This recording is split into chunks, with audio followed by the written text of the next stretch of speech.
estoy grabando. Ahí me hiciste acordar, Franco, gracias. Bueno, les decía, esto es probable que después lo subamos a YouTube, después que lo revisemos. En el canal que está allí el video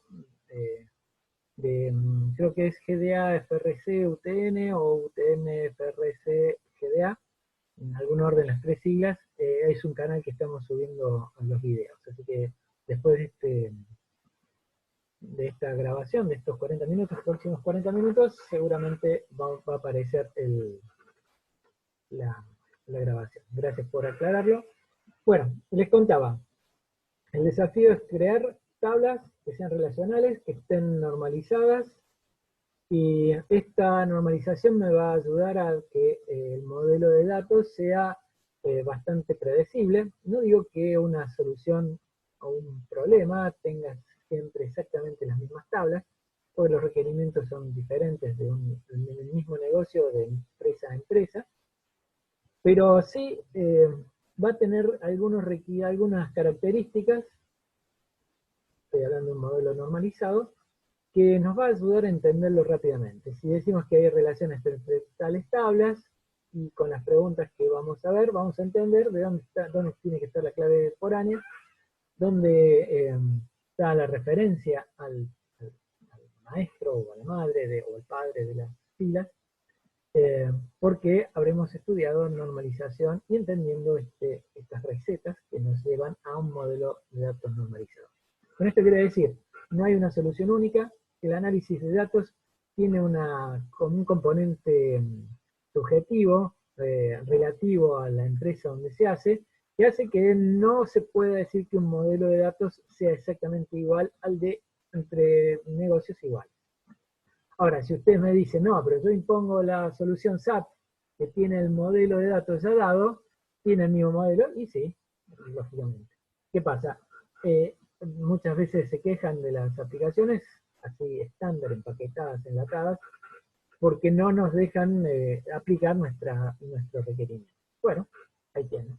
Si quieren normalizado y que sea estándar, se pierde un requerimiento. Si vos querés requerimientos especiales, puede ser que el núcleo de tus tablas sean muy parecidas, pero en el contorno, en la parte de especialización, tengas tablas especializadas diferentes. Ahora, siempre deberían respetar los principios de la normalización que vamos a ver en un minuto. Bueno, así que esto es un poco la introducción.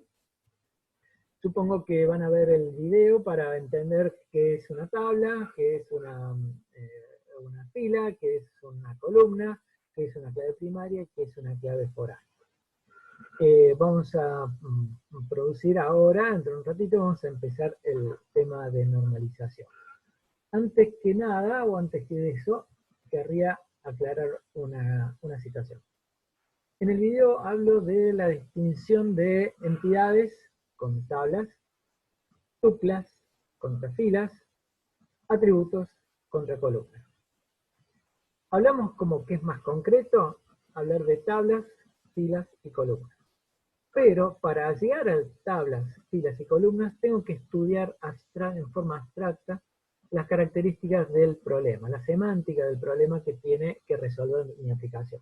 Por lo tanto, hay una parte de este análisis, lo que estoy contando, donde se habla generalmente de entidades. Entidades después se va a derivar en una o varias tablas. Una tupla se va a derivar en una fila, en una o varias tablas. Y atributos normalmente van a aparecer en columnas.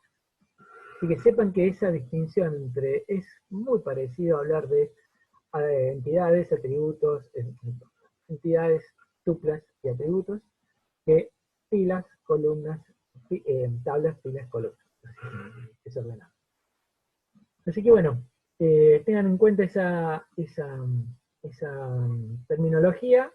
Es correcto hablar en análisis de entidades, tuplas y atributos.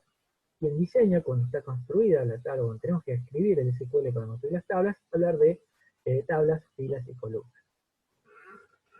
Se entiende y es una jerga que podemos manejar, y que alguien me diga tupla en un examen, solo voy a entender que está hablando de filas, y cuando diga filas también vamos a tener en consideración que son términos equivalentes.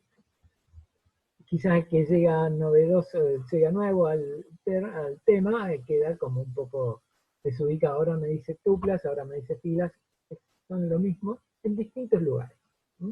Uno en análisis y otro en diseño. Bueno, les contaba, siempre cuento que la experiencia en modelar datos es para mí la más linda, la que más me entusiasma, más que escribir sentencias SQL.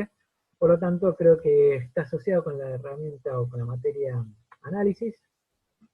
Cuando hablamos de procesos de desarrollo, siempre me gustaba relacionar con el análisis de entidades y después transformarse en tablas, filas y columnas. Y que en algún momento vamos a empezar a hablar, ya cuando estemos hablando en SQL. Recuerden que esta materia tiene este tema de modelado, de diseño de datos, previo al SQL propiamente dicho. Nosotros vamos a tener un examen, en situaciones normales, los parciales, el primer parcial se refiere a este tema, es a través de un relato, de un escrito, un caso, describir las tablas como están y qué relaciones existen. Vamos a pedir el nombre de las tablas, que todas las columnas estén asociadas adecuadamente a la clave primaria, que la tengan en la clave primaria, y los que haya relaciones, que la clave foránea esté del lado correcto, del lado del muchos, como la premisa. Ese era el examen del primer parcial, el examen práctico del primer parcial. ¿Sí? Oriéntense eso, tendrían que ser al final de todas estas clases capaces de leer un enunciado y poder establecer qué tablas, qué claves primarias tiene, decidir en caso en que no quede claro una clave primaria, una tabla relacional debe tener una clave primaria, y armar todas las relaciones. Ese es el objetivo primordial. Me dicen dos cosas que tienen que hacer los chicos de terminal GDA. Una, normalizar modelo de datos. Dos, ser suficiente o proficiente con el lenguaje SQL. Así que vamos a dejar SQL para la segunda mitad. Ahora nos vamos a ocupar de modelar. Entendiendo los elementos del juego, tablas, filas y columnas, me voy a activar ahora en el escritorio las diapositivas que subí a la autogestión. Tengo dos mouse acá que me hacen un poquito. Bueno, vamos a meter la pantalla, compartir pantalla, desde acá. En esta parte, vamos a acá un poquito, si estamos viendo la carátula de este PowerPoint. Espero que estén viéndolos. Gestión de datos, guía de dictado de clases. Si alguien tuviera algún inconveniente, me levanta la mano. Lo tengo ahí al costado para ver si está. Mensaje. Sí, se ve perfecto. Gracias, Rodrigo. Bueno. Entonces, en esta clase el índice habla de normalización. Somos muy concretos. Antes queríamos darle un poquito más de background sobre el modelo relacional. Eso lo hemos logrado con el video. Así que vamos a avanzar sobre la normalización. Este modelo relacional, una de las claves que entregó Codd, el autor, fue las recetas o las formas normales. Estas formas normales son estados de tablas que van migrando a lo mejor partimos de pocas tablas con atributos, y en el análisis de la dependencia funcional de todas las columnas con la clave primaria, empieza a surgir la necesidad de abrir a nuevas tablas. Es decir, uno empieza la normalización con 5 tablas, porque son las entidades que más nos nombró el usuario con el cual nos entrevistamos. Nos dijo, mirá, yo tengo productos, yo tengo clientes, tengo proveedores, tengo empleados. Bueno, esas 5 entidades, estamos en análisis, todavía no hemos escrito una línea de código de SQL, nos dan el primer panorama y podemos hacer eso, escribir los nombres de las entidades de las cuales el usuario se habló en las entrevistas que le hice. Estos, ya yo nombré como si ya fueran tablas, podrían ser tablas provisorias, o está bueno llamarlo entidades. Las entidades, al analizar todos sus atributos, al elegir la clave primaria, empezamos a tomar decisiones acerca de si esta columna tiene que estar, o este atributo está en esta entidad, o esta columna está en la tabla, y empezamos a descomponer las tablas complejas, estas 5 tablas que habíamos visto, a lo mejor por un requerimiento como que, che, los clientes tienen muchos teléfonos, yo quiero almacenar muchos teléfonos de mis clientes. Tengo un cliente importante y quiero saber el teléfono del gerente, del empleado, el que me va a pagar, de todos ellos, y quiero tener muchos teléfonos. Ahí, si va a ser teléfono un atributo de esa entidad, ganamos. ¿Cuánto le vamos a poner? ¿5, 8, 10? Es algo que la primera forma normal me lo impide. Me dice, che, es un atributo repetitivo, estás hablando de teléfonos. ¿Por qué no lo partís en una tabla? Entonces, ahí tenemos un primer avance. En el estudio encontramos que me requieren que un cliente tenga muchos teléfonos. Bueno, los pongo teléfono 1, teléfono 2, teléfono 3, teléfono 4. Cuando vaya a analizarlo, cuando vaya a hacer la primera forma normal, ya me voy a encontrar ahí con una tarea para hacer. Me estoy adelantando un poquito. Entonces, 4 entidades donde yo voy a anotar todos los atributos que le requieren. Porque se requiere cargar, porque es importante para identificarlo, o porque algún reporte me lo está pidiendo. Así que en la primera tarea de nombrar las entidades, tengo que ser laxo, es decir, voy poniendo y voy viendo. Esto está muy bueno usar lápiz, con la compu poder editar, sí, porque vamos a volver muchas veces para atrás. En este quizás cambiemos la ubicación de un atributo por esta forma de trabajo. Así que el proceso de normalización es como esto que les estoy contando. Me encontré con los requerimientos iniciales del cliente. El cliente no me va a decir, mira, acá pone una clave primaria, acá una clave foránea, me va a decir lo que él conoce. Yo tengo que traducir y tengo que hacer las preguntas adecuadas, que le voy a enseñar 2 que no fallan, para poder llegar a un modelo relacional normalizado, ¿no? Entonces, normalización es el tema. Está asociado a análisis, está asociado a diseño. La verdad es que después de normalizar y separar, teníamos 5 tablas, cantidades si le quieren llamar, vamos a terminar a lo mejor con 12, 15 tablas, porque nos va a generar preguntas y vamos a volver a preguntarle al usuario y se va a decir, no, si esto aclara más, pues vamos a empezar a ampliar este árbol. Y cuando empecemos a analizar los atributos y su relación con su clave primaria, vamos a encontrar que será necesario crear nuevas tablas. Entonces, una conclusión breve y rápida sobre esto es que vamos a tener más tablas de las que iniciamos. Así que bueno, la dependencia funcional, estoy repasando aquí el índice. Vamos a ver estas definiciones, la primera forma normal, segunda forma normal y tercera forma normal. Una pregunta que siempre hago en el examen es, ¿cuántas formas normales hay? Y ustedes podrán decir, así, si ven esta diapositiva, que son 3. Pero no, son 6. 6. Porque hay una definición, ahí en el chat. Ah, muy bien, no entendí muy bien la definición de normalización. Bueno, normalización es el proceso gradual, pasamos por la primera forma normal, por la segunda forma normal, que no podemos estar en la segunda sino en la primera, y hasta llegar a la tercera, y allí obtenemos, aplicando las recomendaciones que me dan esas estaciones, esas formas normales, vamos a llegar a un modelo de datos normalizado. A ver si.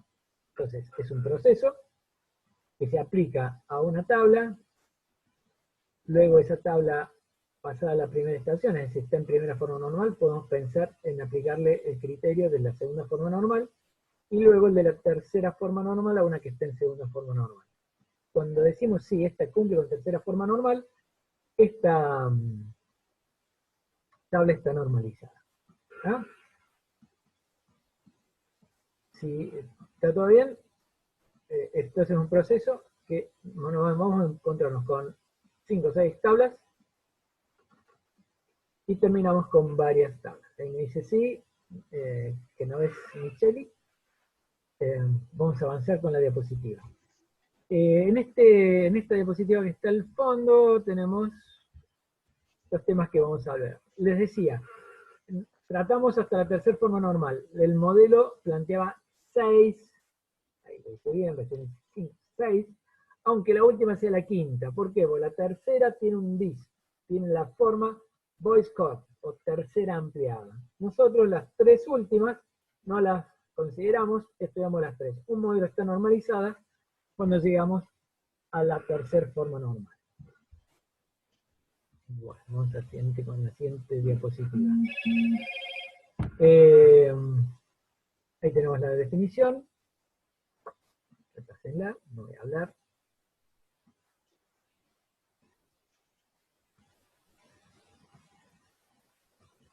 Esta diapositiva la tienen subida en la autogestión.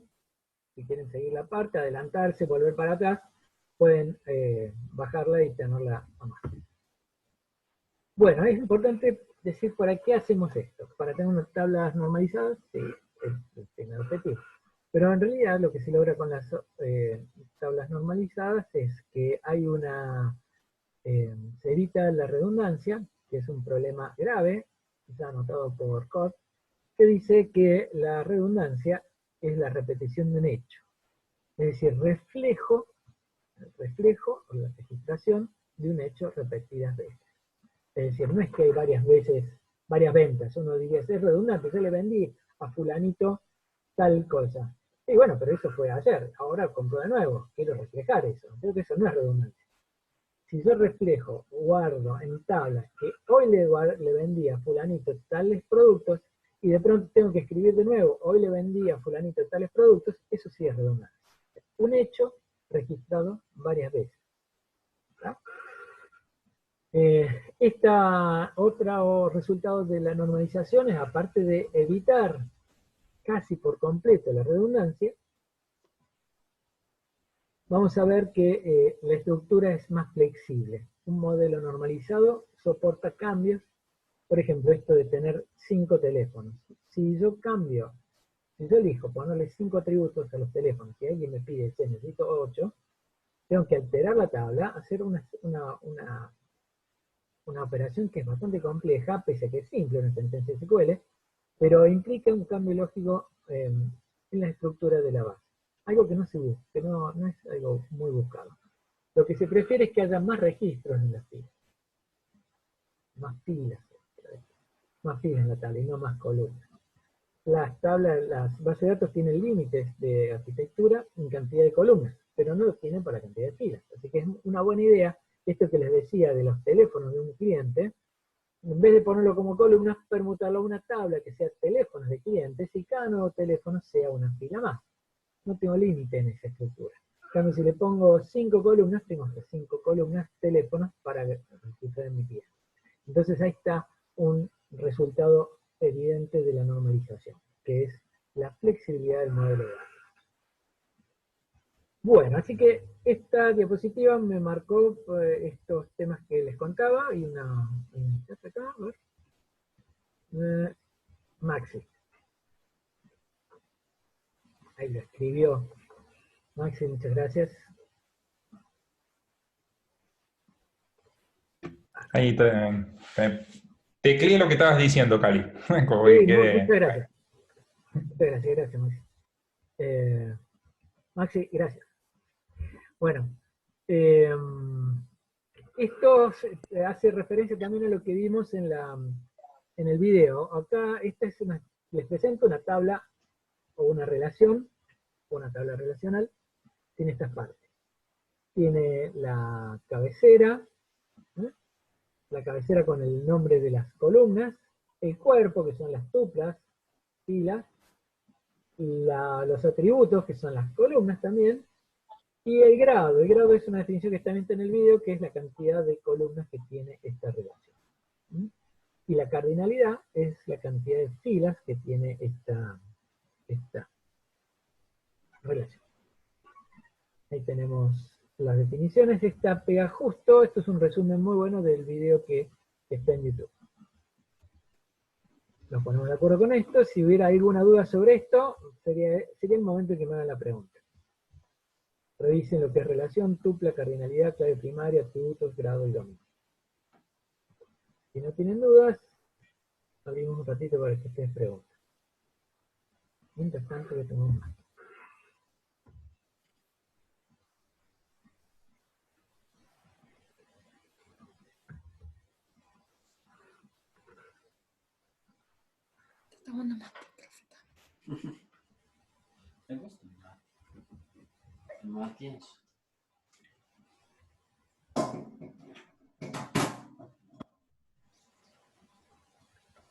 Bueno, si estamos de acuerdo, pasamos a la siguiente. Bueno, algo que no habíamos hablado en este video, y esto es nuevo, así que presten atención, es este proceso de encontrar la clave primaria, que es algo muy importante. Una tabla sin clave primaria no se puede llamar relacional y no podemos avanzar en el análisis.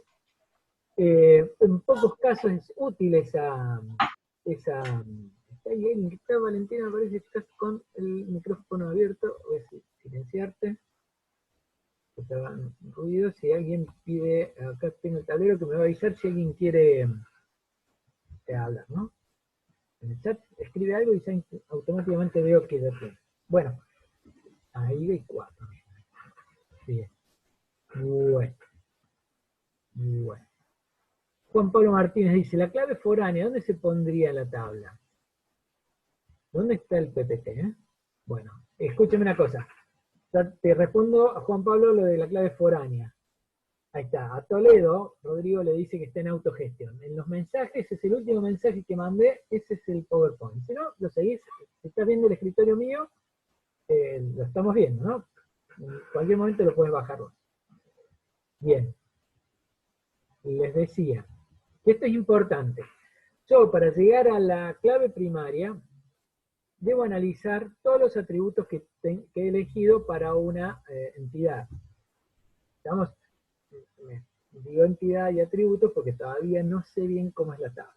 Entonces, me doy este plazo de trabajar con entidades, un término más flexible, y atributos. Ah, Maxi sale, lo subió, bárbaro. Gracias, Maxi. Entonces, cuando estoy analizando, ya he determinado que las entidades son estas. Me pongo con una entidad y le pongo los atributos que el problema me está cantando. Termino con todos los atributos y empiezo a ver que estos atributos, uno de ellos está, tengo que elegir cuál es el que me permite identificar y sea la clave primaria. Y puede ser que encuentre varios.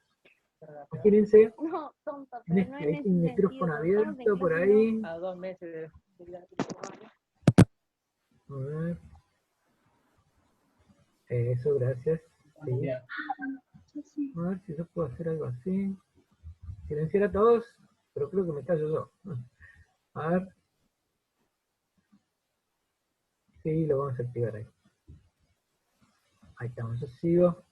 Tenemos 10 minutos. Vamos a cerrar para hacer un breve corte. O sea que corta y 5 minutos después retomamos. Bien. Tenemos los atributos de mis entidades. Ahí tengo que empezar a elegir cuál sería bueno para identificar. Imagínense clientes. Sería una buena medida tomar su número de documento, su quit, su número interno, el número interno que yo le doy a mi cliente. Pueden ser esas varias alternativas, todas ellas se llaman claves candidatas. Pueden llegar a ser claves primarias. Son candidatas a ser claves primarias. Una tabla tiene una sola clave primaria.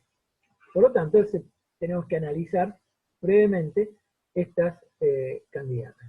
Cuando yo las transformo a una de ellas, o un conjunto de estas columnas, en la clave primaria, las otras quedan como alternativas. Normalmente se van a usar para llegar a los datos.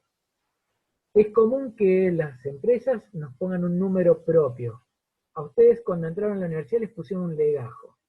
Ese legajo te lo acordás porque te lo piden tantas veces y lo terminás acordándote, pero puede ser que vos digas, no, mira, no me pidas el legajo, yo quiero que me identifiques con el número de documento. El número de documento, como quedó en la selección y quedó como clave alternativa, podría ser práctica para que en diseño vos construyas un consultador, un proceso de consulta a los datos de los alumnos por esa clave alternativa.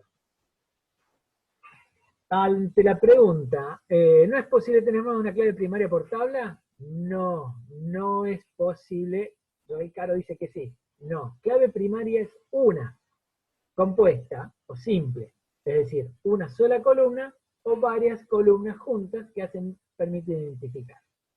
Entonces, Juan Pablo, tengo que decir, y voy a corregir, no puede haber más de una clave primaria. Esta podrá ser simple, una sola columna,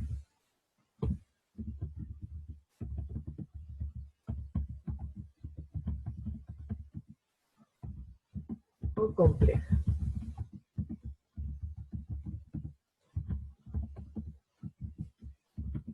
Pero una sola primaria. Bien tu pregunta y bien la aclaración. Bueno, está faltando poquito. Es importante esto, volvemos a la diapositiva. Claves candidatas son las que en el proceso de buscar la clave primaria me ayudan a identificar que esta columna puede llegar a identificar. Ya le vamos a aplicar una ley, vamos a ver después, para ver si es buena o mala. Y puedo llegar a decir, che, son todas malas. Estas claves candidatas que me provee el problema no alcanzan. Bueno, hay una solución alternativa y se llama clave primaria artificial. La creo yo. Después está el concepto, estoy siguiendo la diapositiva ahora, simple y compuesta. Esto que hablamos, simple, una sola columna, compuesta, varias columnas.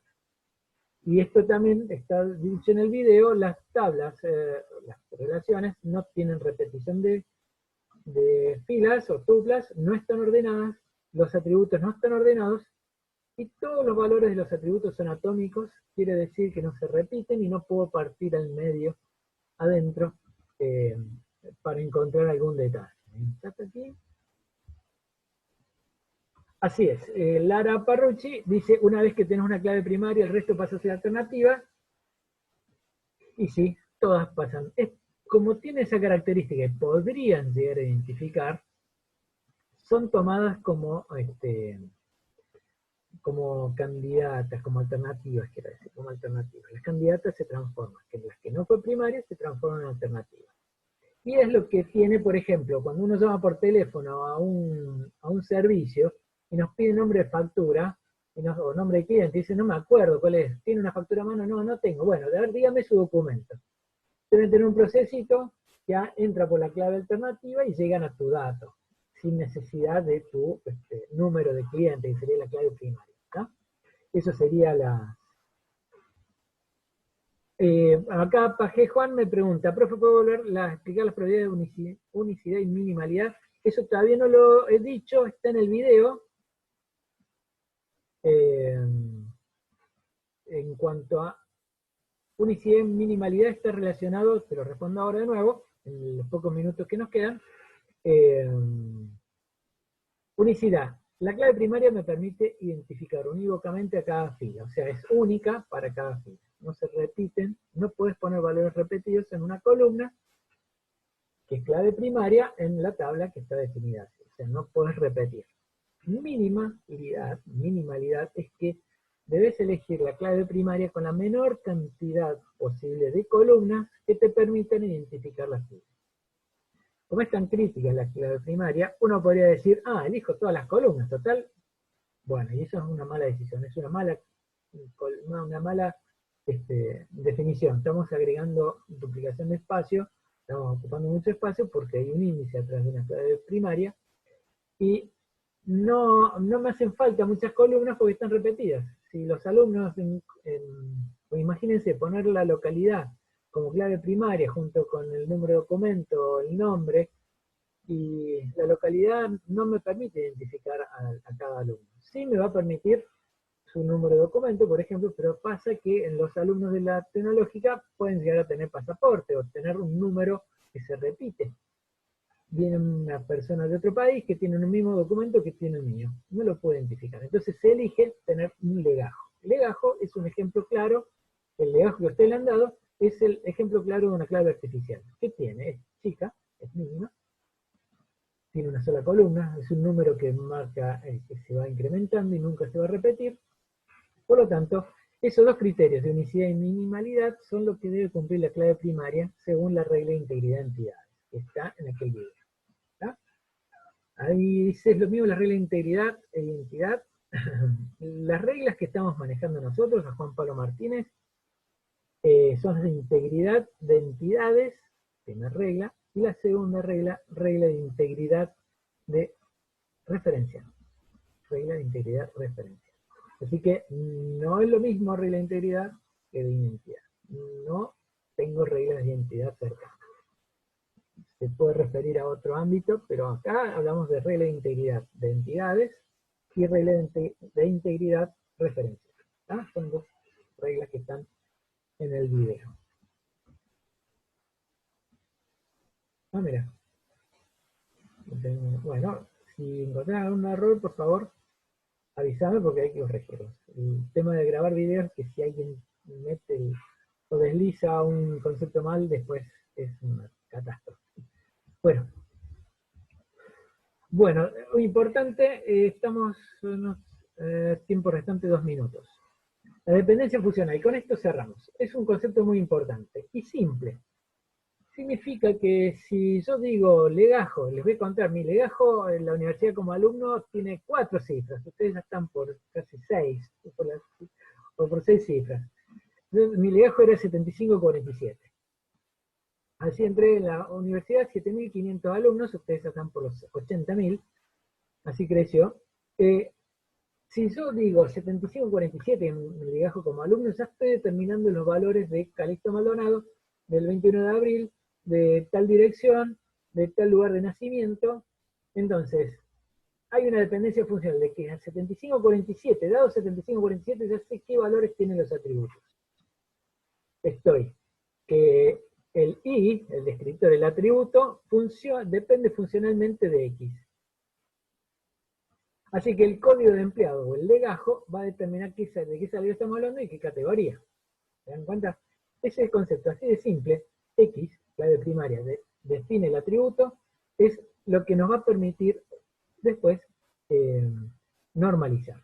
Ya están menos de 1 minuto, así que vamos a dejar de grabar y vamos a cerrar